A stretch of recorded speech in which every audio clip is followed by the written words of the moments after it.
Gracias por sintonizar la red Corape para conocer de lo que está ocurriendo en el país. En este momento vamos a saludar a nuestro invitado Carlos Coronel, especialista en investigación de opinión pública, para conocer su lectura acerca de este escenario de cara a las elecciones de 2025. Si bien es cierto, faltan algunos meses, ya se están moviendo algunas fichas y en este caso es importante también conocer esta lectura de este escenario. Así que de inmediato lo saludamos. Economista Coronel, qué gusto tenerlo en este espacio. Bienvenido. Hola, Elba, un cordial saludo para usted, para el equipo de Corape y por supuesto para las personas que tienen la gentileza de compartir este espacio. Y gracias por hacer este espacio en su agenda y hablar acerca de este tema. Consultarle cuál es su análisis de este escenario preelectoral en Ecuador, qué factores considera están marcando la dinámica de las elecciones presidenciales y legislativas. Bueno, habría tres elementos, digamos, de entrada para considerar este escenario preelectoral o esta coyuntura actual del Ecuador. El primero tiene que ver con las condiciones con que la gente ve la realidad, ¿no es cierto? La inmediatez de este momento. Y en ese sentido hay, digamos, un pesimismo en general. Estamos hablando de que el 71% de los ecuatorianos presenta a principios de este mes un estado de ánimo negativo sobre el país. Cuando llevamos esa misma pregunta al estado de ánimo de las familias, encontramos que el 58% en cambio se cambia hacia ánimo positivo sobre las familias. Ese sería un primer elemento, es decir, qué capacidades de conversación puede gestionar o pueden gestionar en definitiva las diferentes campañas, tanto de presidencia, vicepresidencia, cuanto de los escaños legislativos en las provincias y a nivel nacional, qué capacidad de conversación pueden establecer en este escenario, ¿no? En este escenario en el que la gente está viendo con pesimismo el país, que no ve en principio, no percibe en principio, no se genera mayores expectativas, va a ser uno de los primeros elementos de la conversación. El segundo elemento de la conversación, por supuesto, tiene que ver con la percepción de problemas y allí lo que estamos viendo en estas investigaciones más recientes que disponemos es que el 55% de los ecuatorianos presenta inquietudes, presenta como principal problema al ámbito de la seguridad. Entiéndase allí referidos temas como delincuencia, inseguridad, sicariato, narcotráfico, extorsiones o vacunas, etcétera. El segundo elemento tiene que ver con la economía, es decir, desempleo, economía y pobreza, que alcanza a nivel nacional el 4% del total de los ecuatorianos que tienen esto como principal preocupación. Y finalmente, y esto es un elemento que empieza a surgir y sin duda va a marcar significativamente o debería marcar significativamente la conversación de la campaña electoral, es el ámbito del gobierno, ¿no? Lo que la ciudadanía percibe o refiere como corrupción y mal gobierno a distintas escalas. Este conjunto de problemas o de percepciones alcanzan a nivel nacional el 13%. Esto sería un segundo elemento, digamos, de lo que podría significar la conversación en un contexto de campaña electoral. Ahora, hay un tercer elemento que está cada vez irrumpiendo más y que tiene que ver con la capacidad de solución de un problema específico que está generando, por supuesto, inquietud, ¿no es cierto?, incomodidades cotidianas de las y los ecuatorianos, que es el tema eléctrico, que si bien, como vemos en las cifras que hemos referido con anterioridad, no está determinando uno de los principales problemas, es decir, en este momento se perciben problemas más fuertes que este, no dejan de causar una inquietud porque pueden eventualmente pasar a ser el centro de la campaña, ¿no? Al ser un problema tan cotidiano, de tan alto impacto en las condiciones diarias de vida de los ecuatorianos y sus negocios y sus actividades económicas, potencialmente va a pasar a ser un elemento de la conversación. Y claro, esta consideración pasa especialmente a formar parte de la campaña porque uno de los sujetos, ¿no?, de la capacidad de conversación de este tema es sin duda el mismo presidente actual, quien está figurando en este momento como candidato también a la reelección y además está figurando con una de las dos o tres principales intenciones de voto que en este momento presentan los ecuatorianos. Esos tres elementos me parecen, digamos, que marcan el escenario de opinión pública en este momento previo a las elecciones de febrero del año siguiente. Doctor Coronel, y aquí consultarle un poco. Usted ha hecho referencia a uno de los varios problemas que tenemos como país, que es la crisis energética. Ha señalado que está pasando a ser este elemento de conversación. Quizás la crisis energética y este discurso que tengan los candidatos presidenciales podría influir también en el aumento de su popularidad o en esa confianza o en esa intención de voto de la población, si es que un candidato como que refuerza su discurso referente a la crisis energética y da más soluciones frente a este problema. No necesariamente, ¿no? La última parte de su inquietud me parece muy relevante de descartar en qué sentido. Que una campaña solamente se trata, digamos, de oponerse, en este caso, a la figura presidencial. Se entendería, además, muchas de las campañas seguramente, entre comillas, de estratégico. Estamos hablando de que es lento, ¿no es cierto? El presidente que está en funciones y que, digamos, busca la reelección, tiene actualmente un 44% de calificación de la voz, ¿ya? Es decir, no es una calificación significativamente alta, pero está, digamos, en la media. ¿Qué va a significar eso? Que si solamente el ejercicio de la conversación de estas distintas candidaturas, digamos, de los otros 15 binomios, se basa en criticar la gestión presidencial, eventualmente puedan tener algún nivel de popularidad, de simpatía, ¿no es cierto?, de reacción positiva de parte de los ecuatorianos. Sin embargo, en este contexto de cosas, en este dibujo que hemos hecho de la opinión pública al principio, la gente no solo está esperando esta queja o reclamo, porque para eso ya la gente mismo percibe, es decir, no saca nada el ciudadano escuchando que un político o que una política, ¿no es cierto?, hombre o mujer, resalte los problemas que ya está viviendo. La gente vive los problemas y los percibe y por lo tanto ya no tienen los políticos que referirles cuestiones adicionales sobre los problemas. El giro que puede tomar es, justamente en la última parte de su inquietud, usted lo refería, qué posibilidades de solución generan. Y esto tiene que ver con algo central en una campaña electoral, y es la capacidad de gestionar certezas, de comunicar certezas, de cada candidatura le pueda decir a los ciudadanos, a los ecuatorianos, a las ecuatorianas, qué propone respecto de un tema. Y en ese sentido, ir generando sensaciones de certeza en esta incertidumbre, digamos. ¿Cuál es el nivel de la incertidumbre? No solo los problemas de economía y de inseguridad, sino que además, por ejemplo, los horarios de los cortes de energía pueden cambiar de un día a otro, por lo tanto eso genera una incertidumbre en la cotidianidad. Si es que se generan certezas, si es que se genera conexión, si se genera confianza sobre esas certezas, puede ser en efecto que cualquiera de las candidaturas tenga la capacidad de encontrar allí un espacio de conversación, un nicho electoral o un avance en definitiva en este proceso de conquista electoral. Economista Coronel, y también consultarle qué tanto podría influir el debate en la decisión popular, porque hemos escuchado a algunos candidatos presidenciales que señalan, escúchenme en el debate, les invito a ver el debate, me voy a defender en este caso con propuestas en el debate, y señalan que también de esto va a depender mucho sus resultados en las elecciones de febrero de 2025.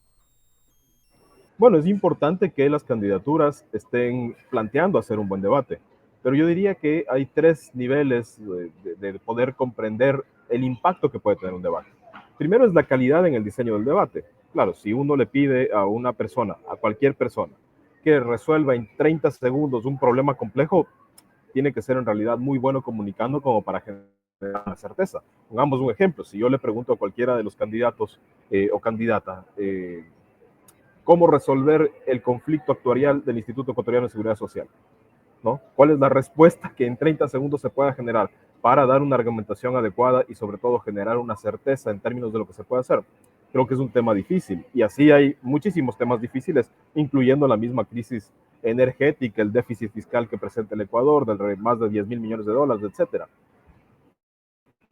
Entonces, la primera cuestión va a ser cómo está diseñado ese debate para que pueda funcionar, para que en efecto los ecuatorianos tengan la posibilidad de, en un escenario adecuado, en un escenario controlado, poder escuchar justamente las propuestas de las distintas candidaturas. Habría un segundo elemento y es que depende también de la capacidad de audiencia que tenga este debate. Como vemos, todos los elementos que configuran en este momento la opinión pública tal vez nos están situando en un momento de indiferencia. En ese momento de indiferencia habría que preguntarse si en realidad las candidaturas van a generar hasta el momento del debate la capacidad de atención, ¿no es cierto?, de que la gente esté interesada en ver ese debate y por lo tanto pueda generar en efecto movimientos en las intenciones de voto o en las intenciones o expectativas electorales de las y los ecuatorianos. Y finalmente habría un tercer elemento y es que, digamos, está bien apelar a un recurso, en este caso táctico, que es un momento en la comunicación de la campaña, que es el debate concretamente, pero luego la campaña es un ejercicio de conversación constante, ¿no? Que empieza en la investigación de opinión pública, que luego pasa hacia la estrategia, hacia las tácticas, hacia la comunicación y la campaña ya en tierra, como todos la conocemos.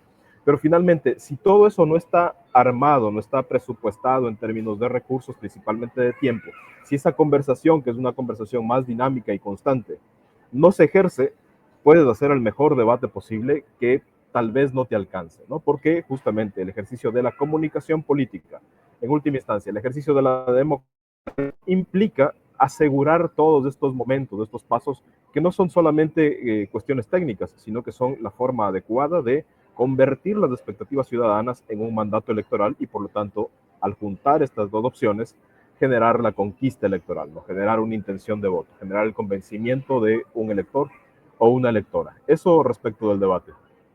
Y en este caso también consultarle cómo está evaluando usted estas propuestas de los principales candidatos presidenciales, porque si bien es cierto, son varios, son más de 15, ya algunas personas, algunos sectores hablan ahí de sus candidatos preferidos, de los principales. Quizás usted considera que hay alguno que esté marcando una diferencia significativa en términos de aceptación popular o propuestas. Bueno, hasta el momento en realidad no se nota una mayor, digamos, más que expectativa, no se notan mayores movimientos en relación a lo que está disponible, digamos, en la papeleta electoral, ¿no? Y esto lo digo además porque no se trata solamente de las propuestas o de un momento específico de campaña. Hay distintos momentos para alcanzar lo que llamamos conquista electoral, ¿no? Esos son 5 momentos. Estamos hablando primero de identidad, conocimiento, confianza, propuesta y recién allí la intención de voto. Entonces, difícil sería diagnosticar en este momento, como le digo, si yo reviso las 2, 3 últimas investigaciones que hemos realizado a través del Centro de Investigaciones y Estudios Especializados del CIES, no tenemos todavía, digamos, movimientos significativos que nos permitan vaticinar qué puede suceder de aquí al 5 de febrero. Lo que sabemos es que hay 3, digamos, candidaturas de mayor intención de voto. Una de ellas, por supuesto, es el presidente que está a la reelección, la otra tiene que ver con Revolución Ciudadana, la tercera tiene que ver con el candidato Jan Topic, pero fuera de eso, digamos, difícil sería vaticinar cualquier cuestión adicional, porque esto está en términos climáticos todavía muy frío, ¿no? Respecto de las elecciones. Y tal vez ese sea el primer desafío, lograr que ese clima frío, a través de una gestión adecuada de campaña, de una conversación adecuada, le pueda colocar a los ciudadanos, les pueda movilizar desde un escenario de indiferencia hacia un escenario de interés respecto de la elección y concretamente de las propuestas y de cada una de las campañas.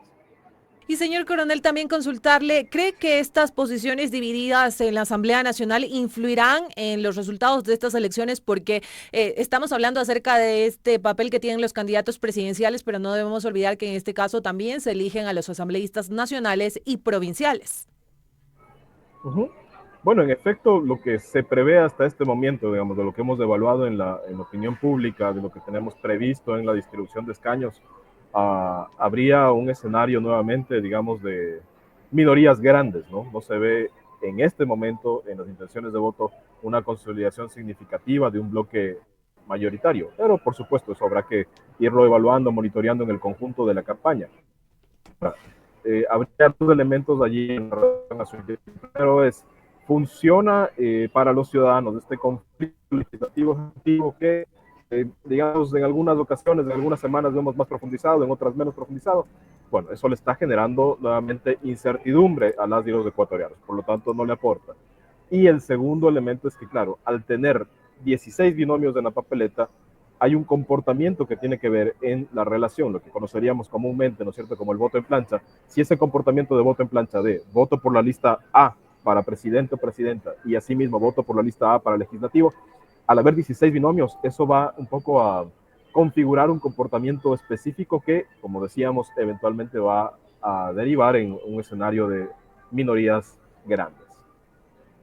Seguimos en entrevista para los medios comunitarios de Corape con Carlos Coronel y aquí también consultarle quizás dentro de estos estudios de opinión, investigación que ustedes realizan, ¿se podrían notar o se han notado estos cambios quizás en tendencias del electorado ecuatoriano en comparación con elecciones anteriores? Quizás existen nuevos grupos de votantes que están cobrando como mayor relevancia. Bueno, siempre, digamos, en términos demográficos, los grupos electorales, los grupos de votantes que están generando mayor relevancia en este momento son los grupos de menor edad, ¿no? Es decir, dos o tres generaciones, principalmente tendríamos un voto facultativo significativo en el segmento de 16 a 17 años, y pongamos un agregado, ¿no? Personas entre 25 y 34 años que están surgiendo además con demandas específicas, porque son uno de los, aparte de las mujeres, digamos, son uno de los grupos, en este caso de edad, que más están impactados por los problemas económicos, concretamente por la falta de empleo, ¿no? Entonces, este grupo está no solo siendo significativo en términos demográficos, sino además que está presentando una demanda muy específica. Lo que está esperando este segmento electoral, que es importante, es soluciones, certezas, propuestas serias, creíbles, confiables respecto del asunto principalmente económico. Y quizás el candidato o los candidatos en este caso, ¿cuáles serían las plataformas y los espacios en donde deberían de apropiarse para llegar con sus propuestas y con sus perfiles a estos grupos de votante? Vimos que en las elecciones pasadas pues se señaló mucho de este rol que tenía TikTok y demás redes sociales. ¿Cómo le ve usted ahora en este proceso electoral? En realidad todos los espacios son necesarios y útiles porque se entiende que llegan a una audiencia específica. El problema, digo, si es una cosa a resolver, sin duda el tema de las plataformas, de cuáles pueden ser más eficaces, pero sobre todo, ver en una campaña electoral es el contenido de esas plataformas, ¿no? Porque puede uno estar en cualquiera, digamos, Instagram, TikTok, Facebook, en una campaña puerta a puerta, en un meeting electoral en un barrio, etcétera, una radio, medios de televisión, etcétera.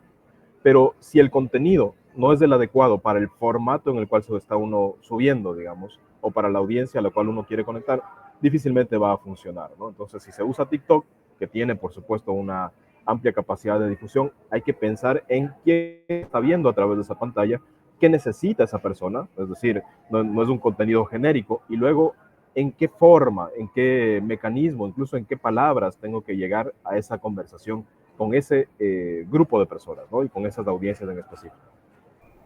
Y ya en la parte final, señor o coronel, ¿cuáles son esas sorpresas que tal vez a su criterio o análisis se podrían dar en estas elecciones de 2025 o como lo señaló en este caso, aún está muy frío el escenario para poder decirlo? Bueno, eventualmente podría haber sorpresas en términos de la campaña legislativa, ¿no? Pensemos que si bien hay un comportamiento significativo alrededor de 2 o 3 movimientos, como decía en este momento, de 2 o 3 candidaturas presidenciales, puede ser que se prefiguran, sobre todo a nivel de movimientos locales, regionales, provinciales, otro tipo de figuras que pasan justamente a complementar el escenario electoral que podría estar, entre comillas, hegemonizado por movimientos nacionales, ¿no? Perfecto, muchísimas gracias por acompañarnos en esta entrevista. Que tenga un excelente resto del día. Muchas gracias por esta conversación. Feliz día. Igualmente para usted, amigos y amigas, nos vamos a una pausa. Sigan en sintonía de la red informativa que hacemos Corape.